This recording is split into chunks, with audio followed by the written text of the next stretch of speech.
We decided to give the product, instead of calling it self-charging cell phone case, we called it Kineticase, because we'd be harnessing kinetic energy and putting it into a case that would charge the phone. So Kineticase. Alright, so basically we had the idea that busy lives lead to forgetfulness. Like, people are always on the go, people are always using their cell phones. So by being busy, you're constantly using your cell phone and the battery's constantly draining, especially if it's a smartphone.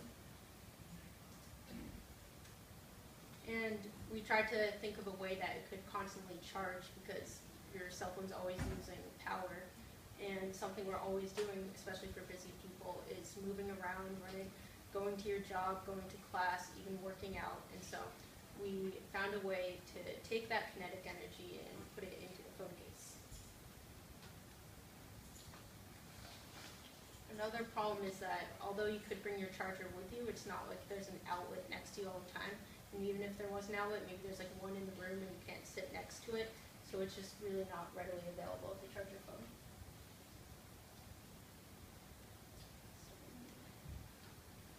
So because the outlets aren't always available, we're trying to figure out a way to not use electricity. So by using the kinetic energy, it would be constantly charging, like if you're constantly moving. If it's someone that's maybe like not moving a lot, maybe like an older person using the kinetic case, maybe it wouldn't be the best for them, but that goes to our target market later on. So this would really apply to people with busy lives, of course.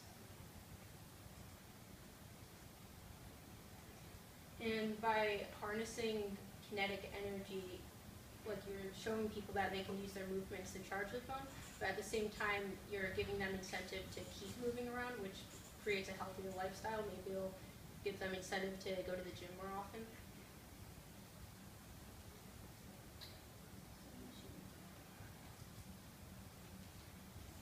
So, of course, the solution would be using kinetic energy.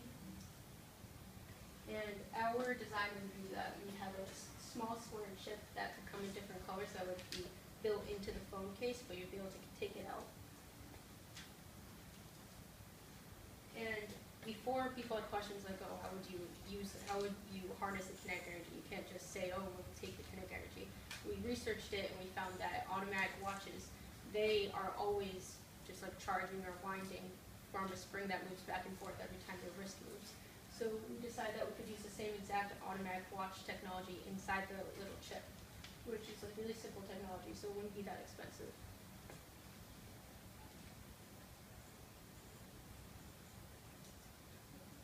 So target market would be anyone who has a smartphone. We'd probably start with people who have the iPhone, because most people do, and then move on to Androids.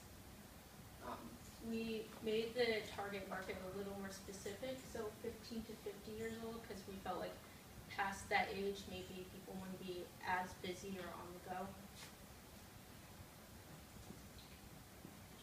So specifically, this would probably be students or working adults, since they're always moving to their class or to work and go to different places. So one of our competition is the N-powered peg. So with this thing, was that the big water bottle thing? Yeah. This thing, it's basically like the size of a water bottle, and you have to like attach it to your backpack. It uses the same idea of using kinetic energy, but it's like really large, and you can't put it in your pocket at all. It's like way too big. It's also very expensive. And the other one is the infinity cell, and this is also expensive, and also you have to use large movements. Like, you really have to be moving around in order for it to work and to self-charge. But we found out with automatic watch technology, that requires just like simple wrist moving when you're walking around or swinging your arms. So we would be able to harness the small movements that the infinity cell wouldn't. Alright, and then another thing that I didn't mention. So with the design, we at first decided that it would be like a little square inside the cell phone case. That way it would be constantly charging. But we decided we would also sell in maybe like a bundle, a band that would allow it to attach to your arm, so that you can walk around and would be able to move with your arm, or if you're like working out or running. And then we also decided to make the chip detachable, so that you could attach it to maybe a little bracelet, like maybe it's magnetic and you can stick it to the bracelet, because it has has more movement when your arms are swinging rather than your arm.